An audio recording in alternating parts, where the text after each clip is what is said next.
বন্ধুরা, আজ আমরা জানবো যে আপনি কিভাবে মিউচুয়াল ফান্ডকে প্লেজিং করে মার্জিন বেনিফিটটা ব্যবহার করবেন দনের মাধ্যমে, এবং দনের মধ্যে আপনি মিউচুয়াল ফান্ড স্কিম থেকে কিভাবে স্টকস সিলেকশন করবেন বন্ধুরা। ঠিক আছে, তো তার জন্য আপনাকে কি করতে হবে, সবার প্রথমে দনের মধ্যে চলে আসতে হবে। ঠিক আছে, অ্যান্ড এখানে কি করতে হবে, এখানে মিউচুয়াল ফান্ডের অপশনটাতে করতে হবে ক্লিক।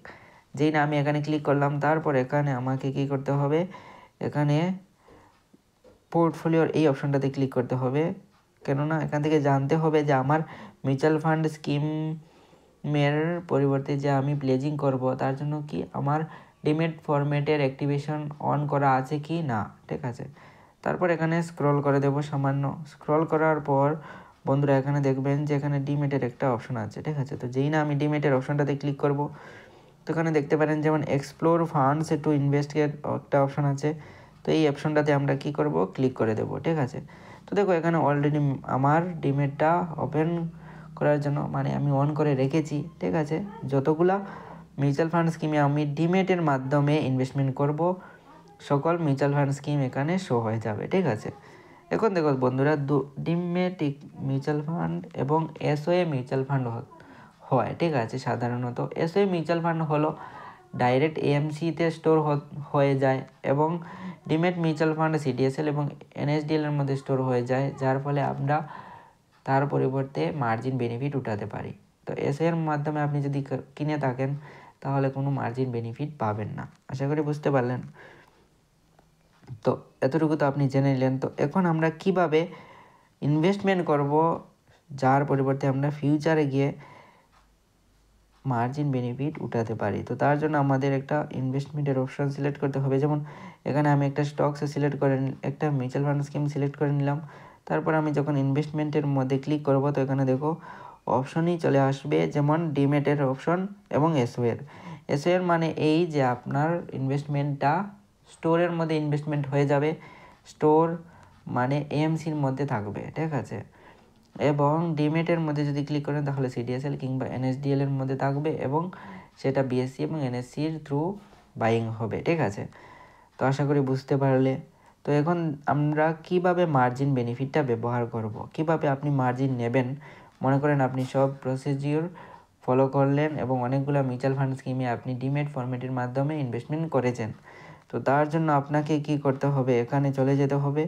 ঠিক আছে, এই মানির অপশনে। ঠিক আছে, হোম পেজে ক্লিক করে যেই না আমরা এখানে চলে যাব, তো দেখো বন্ধুরা, যেভাবে আমরা শেয়ার প্লেস করি সেইভাবে সেই জায়গাতেই আমরা ক্লিক করব। যেমন এখানে স্টার্টের মধ্যে ক্লিক করব, এখানে লেখা আছে দেখুন শেয়ারস এবং মিউচুয়াল ফান্ড। তো এটাতে আমরা ক্লিক করে দিলাম। তারপর এখানে pleasing your stocks and mutual funds লেখা আছে। তো গেট মার্জিনের মধ্যে আমরা ক্লিক করে দিলাম। যেই না আমরা এখানে ক্লিক করলাম, তো এখানে দেখেন বন্ধুরা ডিমেট মিউচুয়াল ফান্ড লেখা আছে। তো এটাতে আমরা ক্লিক করে দিলাম। যেই না আমরা এখানে ক্লিক করব, তো যতগুলো আমরা ডিমেট মিউচুয়াল ফান্ডের মাধ্যমে ইনভেস্টমেন্ট করেছি, ঠিক আছে, সকল ইনভেস্টমেন্ট এখানে চলে আসবে, সকল মিউচুয়াল ফান্ড স্কিম এখানে চলে আসবে, এবং সাইডে লেখা থাকবে কি কত পার্সেন্ট আপনি মিউচুয়াল ফান্ডের এগেনস্টে প্লেজিংয়ের বেনিফিট উঠাতে পারেন। ঠিক আছে, তো এখানে আপনি ক্লিক করে সিডিএসএল এর কিছু ওটিপি আসবে, সেগুলো আপনি দিয়ে দেবেন। তো আপনি অটোমেটিক্যালি প্লেজ করে নিতে পারেন। ঠিক আছে, তারপর মনে করেন আপনি প্লেজ করে নিলেন, এখন আনপ্লেজ করবেন। কিভাবে করবেন, তো এখানে প্লেজের মধ্যে ক্লিক করবেন। তো এখানে ক্লিক করার পর এখানে শেয়ারসের অপশন আছে এবং মিউচুয়াল ফান্ডের অপশন। তো আমরা মিউচুয়াল ফান্ডটা সিলেক্ট করে নেব। তারপর এখান থেকে আমরা আনপ্লেজ করে নিতে পারি ফান্ড অ্যাকাউন্টে সেই মার্জিন যত টাকা নিয়েছিলাম সেটা রেখে। ঠিক আছে, আশা করি বুঝতে পারলে কীভাবে প্লেজ করতে হবে, কীভাবে আনপ্লেজ করতে হবে, সম্পূর্ণ ইনফরমেশন।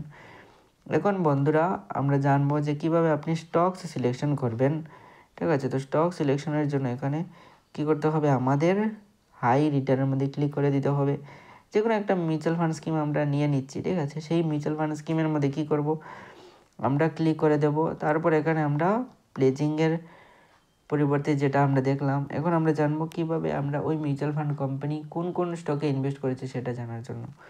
তো যেমন এই মিউচুয়াল ফান্ড স্কিমে আমরা ক্লিক করে দিলাম। তো যেই না আমরা ক্লিক করলাম, তারপর এখানে দেখেন হোল্ডিংয়ের একটা অপশন চলে এসেছে। তো এই হোল্ডিংয়ে যেই না আমরা ক্লিক করলাম, তো দেখতে পারবেন এখান থেকে যেই কোম্পানিটা রিলায়েন্সের ইন্ডাস্ট্রিতে 9.85% ইনভেস্টমেন্ট করেছে নিজের টোটাল ক্যাপিটালের ঠিক আছে? তারপরে এখানে দেখতে পারেন আদানি পাওয়ারের মধ্যে ইনভেস্টমেন্ট করেছে। তো এইভাবে আপনি সকল স্টক সিলেক্ট করতে পারেন।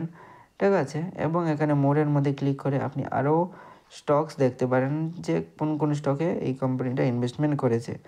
আশা করি বুঝতে পারলেন। আপনি যদি ধনের মধ্যে ডিম্যাট অ্যাকাউন্ট ওপেন করে না থাকেন, তাহলে আমি ডিসক্রিপশন বক্সে লিঙ্ক দিয়েছি, সেখান থেকে আপনি ওপেন করে নিতে পারেন বন্ধুরা। তো আজকের জন্য এতটুকুই।